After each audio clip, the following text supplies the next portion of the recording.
اعوذ باللہ من الشیطان اللعین الرجیم بسم اللہ الرحمن الرحیم الحمد للہ رب العالمین الصلاة والسلام علی اشرف الانبیاء والمرسلین وعلی آلہ الطیبین الطاہرین المعصومین الذین اذہب اللہ عنہم الرجس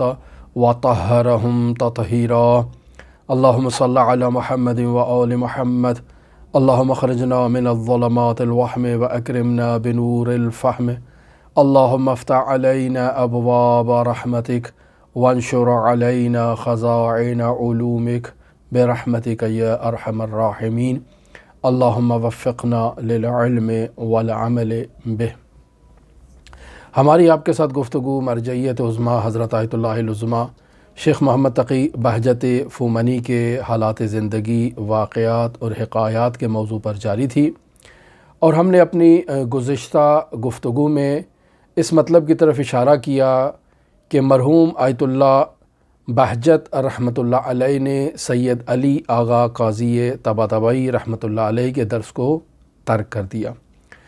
کیا وجہ بنی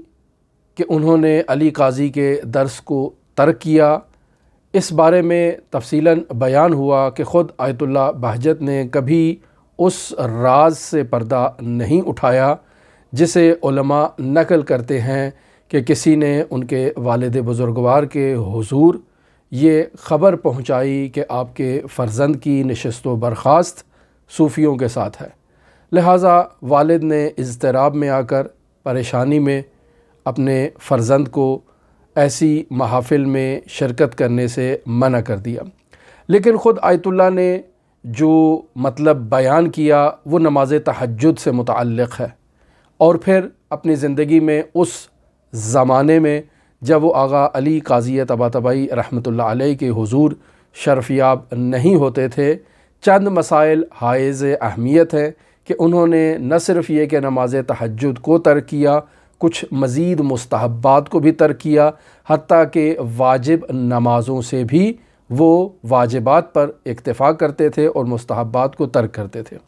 بنیادی وجہ جو نقل ہوئی سید علی قاضی طباطبائی کے باقی شاگردوں سے وہ یہی ہے کہ مرحوم قاضی نے انہیں مرجعیت عظمیٰ سید ابو الحسن اصفہانی کی طرف رجوع کرنے کے لیے کہا کہ آپ اپنے والد کے حکم پر عمل کرنے کے لیے مرجعیت عظمیٰ سے اجازت لیں اور ان سے پوچھیں، وہ آپ کی صورتحال کو اور آپ کی شرعی ذمہ داری کو آپ کے لیے بیان کریں گے۔ مرجعیت عظمیٰ نے کہا کہ آپ احتیاطاً مستحبات کو بھی ترک کریں، لہٰذا بہت سے مستحبات انہوں نے ترک کیے، جس میں ہم نے عرض کیا کہ شاید علی قاضی طباطبائی رحمۃ اللہ علیہ کا درس بھی انہی مستحبات میں سے ہو۔ گزشتہ درس میں ایک آخر میں اہم مطلب بھی آپ کی خدمت میں بیان کیا کہ مرحوم آیت اللہ بہجت نقل کرتے ہیں کہ جب میں آخری مرتبہ علی قاضی طباطبائی رحمۃ اللہ علیہ کے حضور شرفیاب ہوا تو اس ملاقات سے مجھے ایسے محسوس ہوا کہ یہ میری آغا قاضی سے آخری ملاقات ہے، اور وہ مجھے کچھ ایسی نصیحتیں فرما رہے ہیں اور کچھ ایسے وظائف دے رہے ہیں کہ جیسے اب دوبارہ میری ان سے ملاقات نہیں ہوگی۔ اور پھر وہ کیا وظائف ہیں ہم نے عرض کیا کہ آج آپ کی خدمت میں نقل کروں گا۔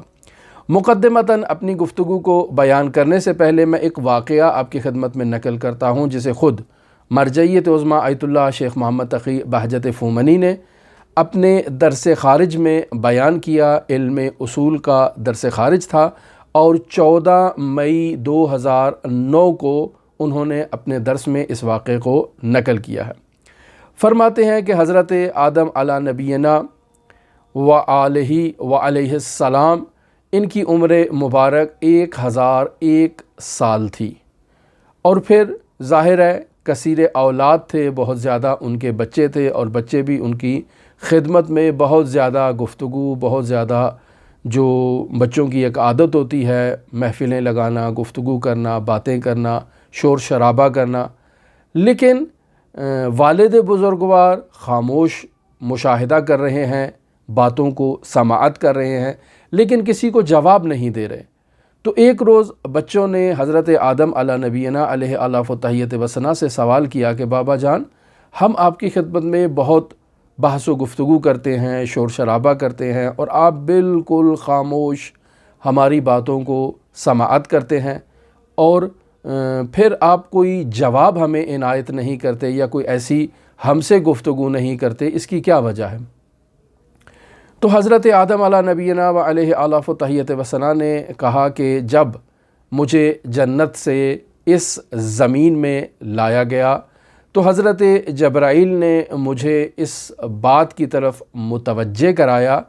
کہ اے آدم، اگر تم واپس جنت میں اپنے اسی مقام کو حاصل کرنا چاہتے ہو اور دوبارہ اسی مرتبے پر فائز ہونا چاہتے ہو، فَأَقْلِلْ کلامک، اپنے کلام کو کم کرو۔ لہٰذا آپ لوگ آپس میں گفتگو کر رہے ہیں اور میں جو یہاں پر خاموش ہوں، اس کی بنیادی وجہ یہی ہے کہ مجھے جبرائیل نے کہا ہے کہ اگر آپ اپنے اس مقام پر واپس پہنچنا چاہتے ہو تو نہایت ہی کم گفتگو کیا کرو، لہٰذا میں نہایت کم گفتگو کرتا ہوں۔ بہت روایات اور بہت مطالب ہیں خاموشی سے متعلق۔ حضرت سید الاوصیاء امیر المؤمنین علی بن ابی طالب علیہ آلاف و تحیت وثنا سے ہم آپ کی خدمت میں پہلے بھی یہ بات نقل کر چکے ہیں کہ فرماتے ہیں فَإِنَّ الْمَرْءَ مَخْبُوءٌ تَحْتَ لِسَانِهِ، کہ انسان اپنی زبان کے نیچے چھپا ہوتا ہے۔ جیسے ہی وہ تکلم کرتا ہے، گفتگو کا آغاز کرتا ہے، تو اس کے علمی قد و کاٹ کا، اس کی معاشرتی زندگی کا علم ہو جاتا ہے کہ یہ معاشرے میں اس کا کیا سٹیٹس ہے، اس کا کیا مقام ہے۔ لہٰذا ایک کتاب جو ہم آپ کی خدمت میں کافی تفصیل سے تدریس کر چکے، آداب المتعلمین کے عنوان سے، اس کتاب میں اس طالب علم کے بارے میں آداب بیان کیے گئے ہیں جو دینی مدرسے میں تعلیم حاصل کرنے کے لیے آتا ہے۔ لہٰذا ایک طالب علم جب آتا ہے تو آغاز میں اس کی یہ ذمہ داری ہے، بلکہ اس کے اساتید کی ذمہ داری ہے کہ وہ اسے اس کتاب آداب المتعلمین سے آشنا کروائیں اور اس کتاب کی اسے تعلیم دے، تاکہ اسے آداب کا علم ہو کہ ایک طالب علم کو کن آداب کی رعایت کرنی چاہیے تاکہ وہ کمالات حاصل کر سکے۔ لیکن نہایت افسوس کی بات ہے کہ ہمارے معاشروں میں اور حوزہائے علمیہ میں ایسی کتابیں جو ایک طالب علم کو طالب علم بناتی ہیں، یہ متروک ہو چکی ہیں۔ آداب المتعلمین ہو گئی، منیت المرید ہو گئی، یہ سب کتابیں اب نہیں پڑھائی جاتی ہیں، یا معراج السعادہ ہو گئی، جامع السعادہ ہو گئی، یا ارشاد القلوب دیلمی ہو گئی۔ یہ کتابیں اب لائبریریوں کا حصہ بن چکی ہیں۔ یہ حوزہائے علمیہ میں، چاہے وہ ایران کے ہوں، چاہے وہ پاکستان کے ہوں، چاہے وہ عراق کے ہوں، چاہے وہ کسی دوسرے بلاد کے ہوں، رسمی دروس میں یہ کتابیں اب شامل نہیں ہیں۔ لہٰذا آپ عمومی طور پر مشاہدہ کریں گے کہ وہ طلاب جو زمانہ قدیم میں حوزہائے علمیہ سے فارغ التحصیل ہوتے تھے، ان کا ایک اخلاقی معیار ہوتا تھا، لیکن آج کل کے حوزہائے علمیہ سے فارغ التحصیل علماء کرام اس اخلاقی بلندیوں کے اور اخلاقی اقدار کے حامل نہیں ہوتے، چونکہ انہیں یہ چیزیں سکھائی نہیں جاتی ہیں۔ تو آداب المتعلمین ایک اخلاقی کتاب ہے، بالخصوص ان طالب علموں کے لیے جو حوزہائے علمیہ میں تحصیل علم کے لیے آتے ہیں۔ لیکن ہم نے جو اس کتاب کو تدریس کیا تو ہم نے اسے اس انداز میں بیان کیا کہ وہ تمام افراد جو کسی یونیورسٹی میں، کسی کالج میں، کسی بھی جگہ پر تعلیم حاصل کرنے کے لیے آنا چاہتے ہیں، ان کے لیے ضروری ہے کہ وہ اس کتاب آداب المتعلمین کو مطالعہ کریں اور اس کو پڑھیں۔ حتیٰ ہم تو یہ بھی کہتے ہیں کہ وہ افراد جو سیر و سلوک کرنا چاہتے ہیں انہیں پہلے آداب کا علم ہونا چاہیے، لہٰذا وہ آداب المتعلمین کو پڑھیں۔ ان میں بہت سے ایسے آداب ہیں جو ہمیں اپنی زندگی میں ایک عام انسان کی حیثیت سے ان کی رعایت کرنی چاہیے، کہ جس میں بیان کیا گیا کہ رزق کی کمی کے کیا اسباب ہیں، وسعت رزق کے کیا اسباب ہیں، انسان کی عمر میں اضافے کے کیا اسباب ہیں، عمر میں کمی کے کیا اسباب ہیں۔ یہ وہ چیزیں ہیں کہ جو ایک عام انسان کو علم ہونی چاہیے تاکہ وہ ان پر عمل کرے، ان کی رعایت کرے اور اپنی زندگی میں کامیاب زندگی گزار سکے۔ ہماری اکثر مشکلات کی بنیادی وجہ یہ ہوتی ہے کہ ہم ان اخلاقی آداب کی اپنی زندگی میں رعایت نہیں کرتے۔ تو اسی کتاب آداب المتعلمین میں یہ جملہ ایک طالب علم کو بطور نصیحت مرحوم خواجہ نصیر الدین طوسی رحمۃ اللہ علیہ فرما رہے ہیں فَإِنَّ الْكَلَامَ كَالسَّهْمِ فَلَا بُدَّ مِنْ تَقْدِيمِهِ بِالتَّعَمُّلِ قبل الکلام، کہ کلام جو ہے وہ ایک تیر کی حیثیت ہے رکھتا ہے، لہٰذا اس تیر کو چلانے سے پہلے اچھی طرح سے جانچ کر لینی چاہیے کہ یہ تیر کہاں چلانا ہے۔ اسے ہوائی تیر نہیں چلانا، اسے ضائع نہیں کرنا، اسے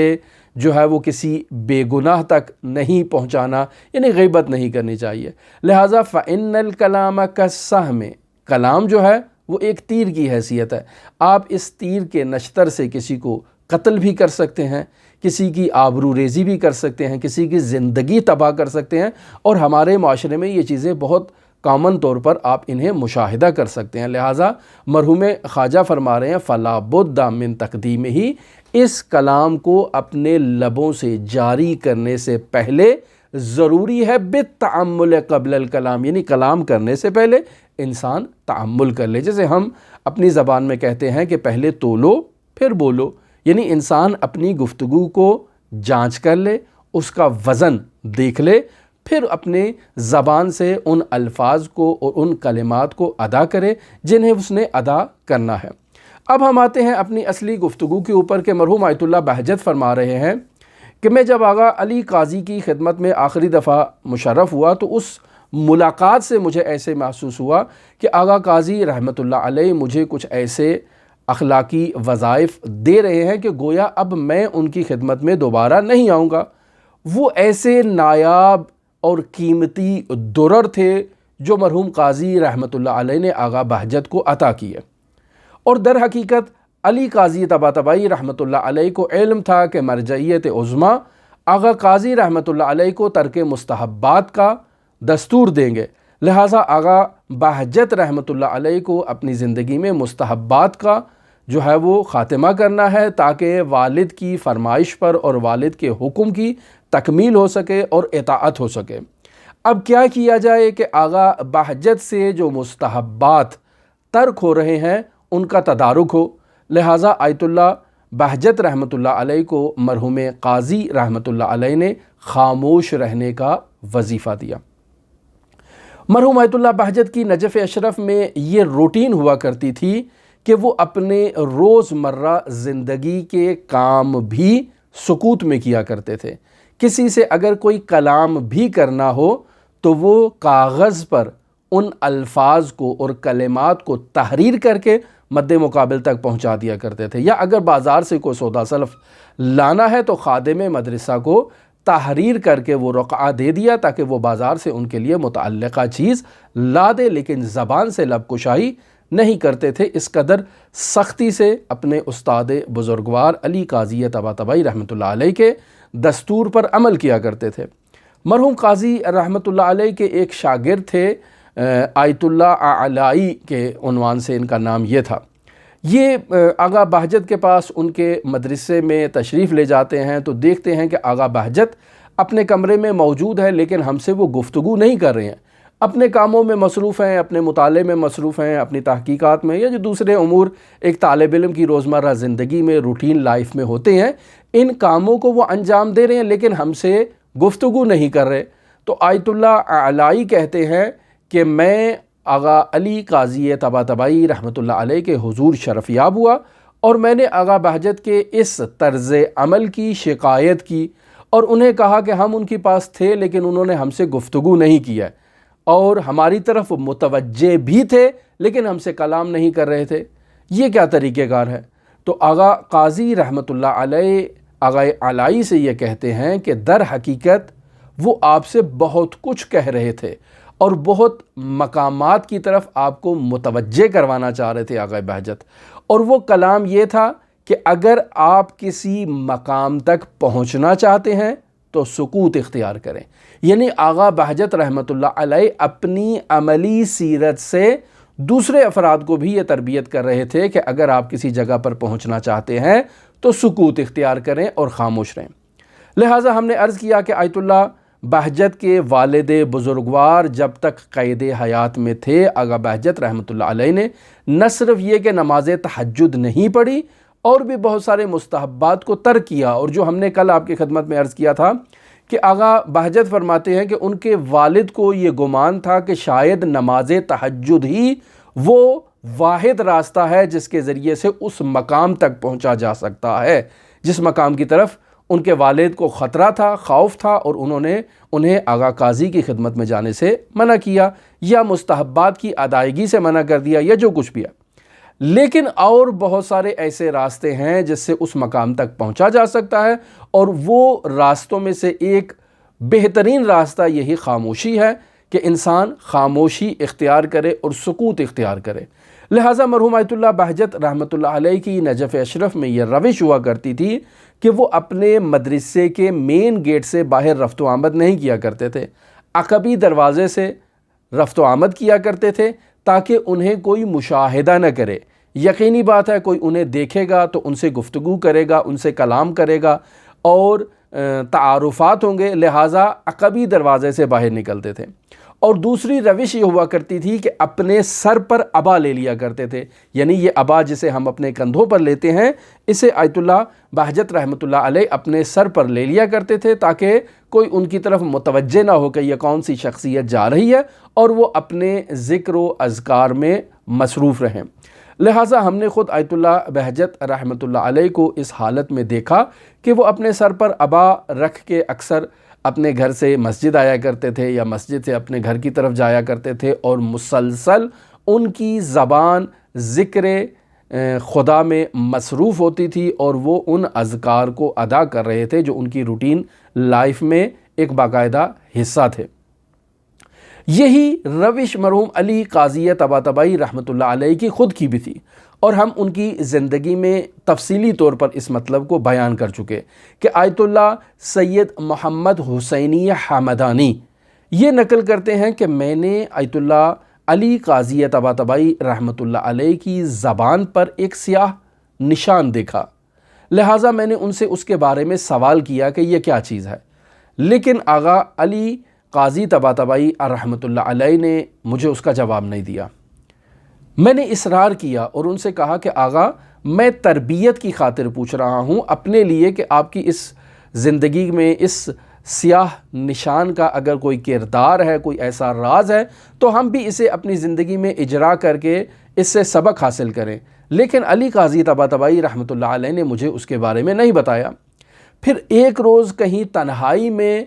میری اور علی قاضی طباطبائی رحمۃ اللہ علیہ کی ملاقات ہوئی، گفتگو ہوئی، تو وہاں انہوں نے مجھے اس راز سے پردہ ہٹایا اور کہا کہ آغائے محمد میں نے سیر و سلوک کے مراحل کو طے کرنے میں بہت سختیاں اور بہت دشواریاں اور بہت تکالیف کو برداشت کیا ہے۔ نوجوانی کے عالم میں اپنی اس زبان کو کنٹرول کرنے کے لیے اور اس کی افسار کو اپنے ہاتھوں میں